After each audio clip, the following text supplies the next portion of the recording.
इस तस्वीर को देखें। दुनिया भर में नौजवान इस तस्वीर वाली शर्ट्स के दीवाने हैं। ये तस्वीर क्यूबा के मशहूर ज़माना इनकलाबी लीडर चे गुवेरा की है, जिन्हें दुनिया भर के नौजवान इनकलाब की इलामत मानते हैं, जबकि अमेरिका और यूरोप में इन्हें दहशतगर्द और फासिस्ट समझा जाता है। इस वीडियो में हम आपको दिखाएंगे कि चे गुवेरा इनकलाब की हीरो कैसे बने। मैं हूं जान नवीद और आप देख रहे हैं दी एज। 14 जून 1928 को अर्जेंटाइन के इलाके रोजरियो में गुवेरा के घराने के अंदर एक बच्चे ने आंख खोली, जिसके वालिदैन ने उसे अर्नेस्टो गुवेरा का नाम दिया। वो अपने 5 बहन भाइयों में सबसे बड़े थे। अर्नेस्टो को बचपन ही से अस्थमा की बीमारी थी, इसलिए उसके वालिदैन ने उसे स्कूल की जगह घर में ही तालीम दी। अर्नेस्टो रग्बी और फुटबॉल के भी अच्छे खिलाड़ी थे और वो रोज कई किलोमीटर साइकिल भी चलाया करते थे। शतरंज खेलना उनका महबूब मशगला था। पेशे के लिहाज से वो डॉक्टर थे, लेकिन उनकी असल दिलचस्पी घर के अंदर मौजूद उनकी खानदानी लाइब्रेरी थी। अर्नेस्टो लाइब्रेरी में घंटों सर्फ करते। वो शायरी की किताबों के शौकीन थे, लेकिन साथ ही जदीद कम्युनिज्म के बानी कार्ल मार्क्स की किताबें भी पढ़ते थे। जल्द ही कम्युनिज्म ने इनके दिल व दिमाग पे गलबा पा लिया था। ये वो दौर था जब दुनिया 2 वाज़ेह निज़ामों में तकसीम हो चुकी थी। एक तरफ अमेरिका, बरतानिया और फ्रांस जैसे ममालिक थे जो सरमायादाराना निज़ाम यानी दौलतमंद तबके के मफादात का तहफ़्फ़ुज़ करते थे। दूसरी तरफ कम्युनिज्म यानी गरीबों की हिमायत का दावेदार निज़ाम था। सोवियत रूस और चीन कम्युनिज्म के सरखील माने जाते थे। पाकिस्तान और भारत समेत दुनिया के कम तरक्की याफ्ता और गरीब ममालिक में नौजवान कम्युनिज्म के दीवाने थे। अर्नेस्टो को कम्युनिज्म की तरफ लाने में किताबों के साथ उनकी सफर करने की आदत का भी बहुत दखल था। अर्नेस्टो ने कम उम्री में ही साइकिल और मोटरसाइकिल पर अर्जेंटाइन के मुख्तलिफ हिस्सों का सफर किया था, जिस दौरान वो हमसाया मुल्क चिली भी घूमते रहते थे। वो ग्वाटेमाला भी गए और वहाँ कम्युनिस्ट मुजाहिरों में हिस्सा लिया। अपने सफर के दौरान उन्होंने गरीबों की हालत जार जब देखी तो सरमायादारों से उनकी नफरत और भी बढ़ गई। अर्नेस्टो कम उम्री में ही इनकलाबी ग्रुपों में शामिल हो चुके थे, लेकिन चे की जिंदगी में अहम मोड़ तब आया जब उन्होंने क्यूबा के रहनुमा फेडरल कास्ट्रो से मुलाकात की और पहली ही मुलाकात में दोनों एक दूसरे के मद्दा हो गए। फेडरल कास्ट्रो ने अर्नेस्टो को अपना बेहतरीन दोस्त मान लिया और उन्हें चे का निकनेम दिया, जिसका मतलब है यू अर्जेंटाइन के अर्नेस्टो गुवेरा क्यूबा के चे गुवेरा बन गए। कास्ट्रो क्यूबा में इनकलाब लाना चाहते थे और उसके लिए उन्हें चे से बेहतरीन साथी मिल ही नहीं सकता था। क्यूबा की हुकूमत से बचने के लिए चे और कास्ट्रो ने मैक्सिको में पनाह ले रखी थी, लेकिन मेक्सिको की हुकूमत ने उन्हें गिरफ्तार कर लिया। कुछ अरसे बाद जब कास्ट्रो को रिहा किया जाने लगा तो उन्होंने चे के बगैर जेल से निकलने से इनकार कर दिया। चे ने कोशिश की कि कास्ट्रो रिहा होकर कम्युनिज्म की मुहिम चले, लेकिन कास्ट्रो का जवाब था, मैं तुम्हें तन्हा नहीं छोड़ूंगा। कुछ ही दिन में मैक्सिको ने दोनों को एक साथ रिहा कर दिया। इस वाक़ये से दोनों नौजवान इनकलाबियों की दोस्ती और भी गहरी हो गई। दोनों मैक्सिको से क्यूबा आ गए। उन्होंने इनकलाबियों का एक लश्कर बनाया और उसे जंगी बुनियादों पर तरबियत भी दे डाली। 1958 में कास्ट्रो और चे गुवेरा की क़यादत में हजारों जंगजुओं ने क्यूबा के आम शहरों पर कब्जे शुरू कर दिए। 31 दिसंबर 1958 को चे गुवेरा की क़यादत में बागियों ने क्यूबा के अहम शहर सांता क्लारा पर कब्जा कर लिया। क्यूबा के सदर बतिस्ता भी बमुश्किल जान बचाकर एक तैयारे में मुल्क से फरार हो गए। यूं क्यूबा पर कम्युनिज्म का परचम लहराने लगा। क्यूबा का इनकलाब अपने दौर का बहुत बड़ा वाक़या था। एक ऐसा मुल्क जो अमेरिका के इंतहाई नजदीक था, वहाँ कम्युनिज्म के कंट्रोल ने सारे मगरबी ममालिक के लिए खतरे की घंटी बजा दी थी। लेकिन फेडरल कास्ट्रो और चे की दोस्ती में पहली दरार पड़ गई। कास्ट्रो इनकलाब का क्रेडिट खुद लेना चाहते थे, चुनाचे उन्होंने चे को दारुल हुकूमत हवाना में दाखिले से मना कर दिया और खुद फातेह की हैसियत से सबसे पहले शहर में दाखिल हो गए। कास्ट्रो ने क्यूबा की हुकूमत खुद संभाल ली, लेकिन वो चे को उनकी वफादारी का इनाम देना भी नहीं भूले। इनकलाब के बाद चे को क्यूबा की शहरियत देकर खजाना और इंडस्ट्री का चार्ज भी दे दिया गया। अब चे गुवेरा एक आम सरकारी ओहदेदार और लीडर थे। इस हैसियत के बावजूद चे ने प्रोटोकॉल गवारा ना किया। वो अपनी बीवी बच्चों के साथ आम मुसाफिरों की तरह बसों में सफर करते और मजदूरों के साथ मिलकर मेहनत मुशक्कत भी करते थे। चे ने कम्युनिज्म और गुरीला जंगों पर किताबें भी लिखी। क्यूबा में इनकलाब के बाद गोया चे की जिंदगी में एक ठहराव आ गया था। वो क्यूबा के अवाम की जिंदगी बेहतर बनाने में लगे थे। इस दौरान उन्होंने दुनिया भर के दौरे किए। वो अमेरिका को नापसंद करते थे, लेकिन फिर भी अक़वाम मुत्तहिदा की जनरल असम्बली के इजलास में शिरकत के लिए वो अमेरिका भी गए और खिताब भी किया। इस तस्वीर को गौर से देखिए। जी हाँ, इस तस्वीर में सदर अयूब खान और चे गुवेरा साथ साथ खड़े हैं। ये तस्वीर तब ली गई थी जब चे गुवेरा पाकिस्तान के मुख्तसर दौरे पे कराची आए थे। कहा जाता है कि चे 1959 और 1965 में 2 बार पाकिस्तान आए थे, लेकिन चूंकि पाकिस्तान अमेरिका का इत्तेहादी और एक तरफ से क्यूबा मुखालिफ कैंप में था, इसलिए बदकिस्मती से चे की दोनों दौरों को ज्यादा कवरेज नहीं मिल सकी। पाकिस्तान के अलावा चे गुवेरा भारत भी गए, जहां उनका शानदार इस्तकबाल हुआ और मीडिया में भी भरपूर कवरेज मिली।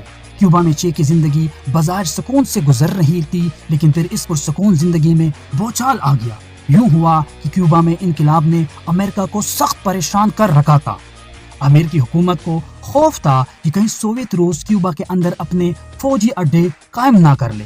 चुनाचे अमेरिकी खुफिया एजेंसी CIA ने क्यूबा में इनकलाब के मुखालिफिन को जंगी तरबियत देकर क्यूबा पर हमला करवा दिया। गो कि ये हमला नाकाम रहा, लेकिन चे को अमेरिका से इतनी नफरत हो गई कि उन्होंने अपने इत्तेहादी सोवियत रूस से दरख्वास्त की कि वो अमेरिका पर एटमी मिसाइल फायर कर दे। वो कुल्ले आम कहते थे कि अमेरिकी शहर न्यूयॉर्क को सफ़े हस्ती से मिटा देना चाहिए। अहम बात यह है कि उस दौर में सोवियत रूस ने वाकई अपने बहरी जहाज़ों पर एटमी मिसाइल नस्ब करके क्यूबा की तरफ रवाना भी कर दिए थे, लेकिन अमेरिकी बहरी जहाज़ों ने उनको रास्ते में ही रोक लिया। पूरी दुनिया एटमी जंग के खतरे में गिर चुकी थी। अभी सिर्फ इतना बताते चले कि सोवियत हुकूमत ने समझदारी से काम लेते हुए अपनी बहरी जहाज़ों को वापस बुलवा लिया और यूं तीसरी जंग अजीम टल गई। अगर ये जंग हो जाती तो दुनिया में करोड़ों इंसान मर जाते।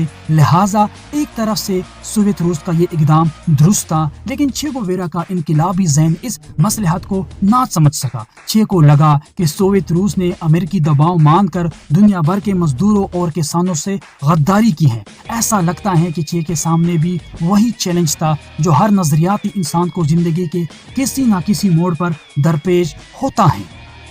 वो चैलेंज ये था कि क्या नजरियात के लिए सब इंसानों की जिंदगियां दांव पर लगा दी जाए या फिर इंसानी जिंदगियों की खातिर अपने नजरियात छोड़ दी जाए। चीन ने सोवियत रूस से मायूस होकर चीन से ताल्लुकात बढ़ाना शुरू कर दिए। चीन भी सोवियत रूस की तरह कम्युनिस्ट तो था, लेकिन आलमी असर रसूख की जंग में चीन और सोवियत रूस एक दूसरे के दुश्मन ही समझे जाते थे। चे की चीन से बढ़ती हुई गुर्बत सोवियत रूस को पसंद ना आई और उसने कास्ट्रो को मजबूर किया कि वो अपने पुराने दोस्त चीन से आंखें फेर ले, और कास्ट्रो ने बिल्कुल ऐसा ही किया। फरवरी 1965 में चे गुवेरा ने अल्जायर में एक कॉन्फ्रेंस के दौरान सोवियत रूस पर शदीद तनकीद की। जब वो वापस क्यूबा आए तो कास्ट्रो के इशारे पर उन्हें गिरफ्तार करके एक तफ्तीशी सेंटर में ले जाया गया, जहां उनसे 40 घंटे से ज्यादा वक्त तक पूछगछ की गई। जब चे तफ्तीशी सेंटर से बाहर निकले तो बहुत मायूस और निढाल थे। चे को क्यूबा की सेंट्रल कम्युनिटी से भी बरतरफ कर दिया गया था। ऐसी अफवाहें भी थी कि कास्ट्रो चे को कत्ल करवाना चाहते हैं। चे भी हुकूमत की जिम्मेदारियों से मायूस हो चुके थे। तबीयत के इनकलाबी थे, इसलिए एक जगह चे नहीं था। उन्होंने भी हुकूमती ओहदों से इस्तीफा दिया और ऐलान किया कि वो नए महाजों की तलाश में निकल रहे हैं। चे गुवेरा इनकलाब की जंग लड़ने अफ्रीकी मुल्क कांगो पहुंचे। कांगो में इनकलाब नाकाम हुआ और चे गुवेरा नाकामी की तस्वीर बने क्यूबा लौट आए। कहा जाता है कि जब चे क्यूबा वापस आए तो कास्ट्रो ने उन्हें बहुत समझाया कि वो मजीद इनकलाब की जिद छोड़ दे और क्यूबा में सुकून की जिंदगी बसर करे, लेकिन चे की जंगजू और इनकलाबी फितरत ने उन्हें क्यूबा में ज्यादा देर तक टिकने नहीं दिया। वो फिर क्यूबा से बाहर निकले और इस बार बोलीविया का रुख किया, लेकिन बोलीविया में जो बागी इनकलाब के लिए लड़ रहे थे उन्होंने चे को अपना कमांडर बनाने से इनकार कर दिया। चे चाहते तो बागियों के साथ एक सिपाही की हैसियत में इनकलाब की जंग जारी रख सकते थे, लेकिन ऐसा करने की सूरत में उनका वो सारा तजर्बा जाया हो जाता जो उन्होंने क्यूबा की इनकलाब में बतौर कमांडर हासिल किया था। ان کا ایک سپاہی کی حیثیت میں باغیوں کے ساتھ لڑنا بیکار تھا، چنانچہ وہ باغیوں سے الگ ہو گئے اور واپسی کا ارادہ کر لیا۔ تاہم اس بار قسمت چے کے ساتھ نہیں تھی۔ بولیویا کی حکومت اپنے ملک میں چے کی موجودگی سے آگاہ ہو چکی تھی۔ چے کو زندہ یا مردہ پکڑنے کے لیے فوج کا ایک خصوصی یونٹ بھی تشکیل دیا جا چکا تھا۔ علاقے کے چپے چپے پر فوج کے مخبر بھی موجود تھے جو پل پل کی خبریں ہیڈ کوارٹر میں پہنچا رہے تھے۔ امریکی CIA بھی بولیویا کی مدد کر رہی تھی۔ ایسے ہی مخبروں کی مدد سے چے اور ان کے مٹھی بھر ساتھیوں کو بولیویا سے نکلتے ہوئے جنگل میں گھیر لیا گیا۔ چے اور ان کے ساتھیوں نے فوج کا ڈٹ کر مقابلہ کیا۔ فائرنگ کے تبادلے میں چے زخمی ہو گئے، ان کی بندوق بھی بیکار ہو گئی۔ بولیویا کے فوجی ان کے بہت قریب پہنچ چکے تھے۔ جب فوجیوں نے چے کو ہلاک کرنے کے لیے بندوقیں تانی تو چے نے ایک عجیب جملہ کہا۔ انہوں نے کہا، میں چے گویرا ہوں، زندہ چے تمہارے لیے مردہ چے گویرا سے زیادہ فائدہ مند ثابت ہوگا۔ یہ چے کی بزدلی تھی یا ان کے ذہن میں کوئی پلان چل رہا تھا، یہ کسی کو معلوم نہیں ہو سکا۔ فوجی چے کو قیدی بنا کر لے گئے، لیکن بولیویا کی حکومت اور اس کے سرپرست امریکہ کو چے زندہ نہیں مردہ چاہیے تھا۔ بولیویا کے صدر رینی برینٹوس نے حکم دیا کہ قیدی چے گویرا کو قتل کر دیا جائے۔ چے کو قتل کرنے کے لیے بولیویا کی فوج کے سارجنٹ ماریو ٹیران کو بھیجا گیا اور اسے بھیجنے کی ایک خاص وجہ تھی۔ وہ وجہ تھی حساب برابر کرنا۔ ماریو کے کئی ساتھی چے اور اس کے گروپ کے ہاتھوں ہلاک ہوئے تھے اور اسے بدلہ لینا تھا۔ 9 اکتوبر 1967 کو ماریو نے چے پر بندوق تان دی۔ چے کو معلوم ہو گیا کہ یہ ان کا آخری وقت آن پہنچا ہے۔ انہوں نے اپنے قاتل کو غصہ دلانے کی کوشش کی تاکہ وہ انہیں جلدی ہلاک کر دے، لیکن قاتل نے تاک تاک کر نشانے لگائے۔ پہلے اس نے چے کی ٹانگوں پر، پھر بازو پر اور آخر میں سینے اور دل کو نشانہ بنایا۔ چے گویرا کے آخری الفاظ اپنے قاتل سے مکالمات تھے، گولی چلاؤ بزدل، تم صرف ایک انسان کو مار سکتے ہو۔ یہ بھی کہا جاتا ہے کہ فیدل کاسترو اختلافات کے باوجود آخر وقت تک اپنے عزیز جان دوست چے کی جان بچانے کی کوشش کر رہے تھے، لیکن عالمی سازشوں کے سامنے ان کی ایک بھی نہ چلی۔ جبکہ دوسری طرف کچھ لوگ یہ سمجھتے ہیں کہ چے کو بولیویا میں قتل کروانے میں بھی کاسترو کا ہی ہاتھ تھا۔ حقیقت جو بھی ہو، لیکن چے کی موت ہو چکی ہے۔ ان کی گولیوں سے چلنی لاش ایک ہیلی کاپٹر سے لٹکا کر قریبی گاؤں میں لائی گئی، جہاں اس کی تصویریں اور ویڈیوز بنی۔ پھر ایک ڈاکٹر نے چے کے دونوں ہاتھ کاٹ دیے اور چے کی لاش کو ایک نامعلوم مقام پر دفن کر دیا۔ ہو سکتا تھا کہ چے کی لاش کبھی نہ ملتی، لیکن اس کی موت کے 30 سال بعد بولیویا میں ایک اجتماعی قبر دریافت ہوئی، جس میں ایک ایسا ڈھانچہ ملا جس کے ہاتھ نہیں تھے۔ فرانسک ٹیسٹ میں ثابت ہو گیا کہ یہ چے کی لاش ہے۔ اب حالات بدل چکے تھے اور بولیویا کے آرنسٹوں نے خاص لکڑی کے تابوت بنائے جن میں چے کی باقیات کو کیوبا بھیج دیا گیا۔ فیدرل کاسترو نے ان باقیات کو پورے فوجی اعزاز سے سانتا کلارا شہر میں دفن کیا۔ ایک 22 فٹ اونچا مجسمہ نصب کیا گیا اور ایک سفید دیوار پر چے کی جد و جہد نقش کر دی گئی ہے۔